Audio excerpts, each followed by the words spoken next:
قدم اس طرح احتیاط اور ہوشیاری سے رکھو جس طرح نبینہ رکھتا ہے، تاکہ پاؤں پتھر کے ساتھ ٹھوکر کھانے اور کنویں میں جا پڑنے سے بچ جائیں۔ اگر تم چاہتے ہو کہ تمہاری جوانی رہے تو غمی اور درد کو محسوس کرو۔ جتنا درد تم حاصل کرو گے تمہاری روح اتنی جوان ہوتی جائے گی۔ اگر تیری آنکھیں ہیں تو اندھوں کی طرح نہ آ، اور اگر آنکھیں نہیں ہیں تو لاٹھی ہاتھ میں رکھ۔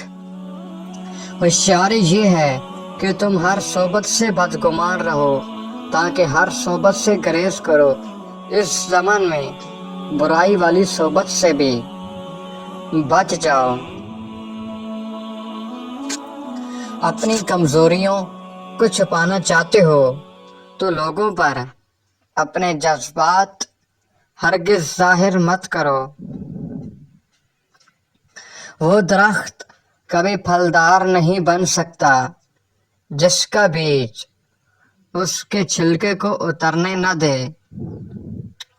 جس چیز کو تم گنوا چکے ہو اللہ تمہیں وہ کسی نہ کسی نعمت کی صورت میں واپس کر دے گا۔ چیونٹیاں اگر متحد ہو جائیں تو شیر کی کھال نوچ کر اتار سکتی ہیں۔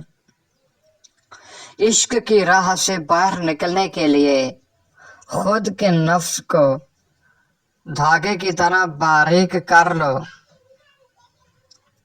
اللہ تعالیٰ کی طرف پہلا قدم غم سے اٹھتا ہے جو زندگی کا علاج ہے۔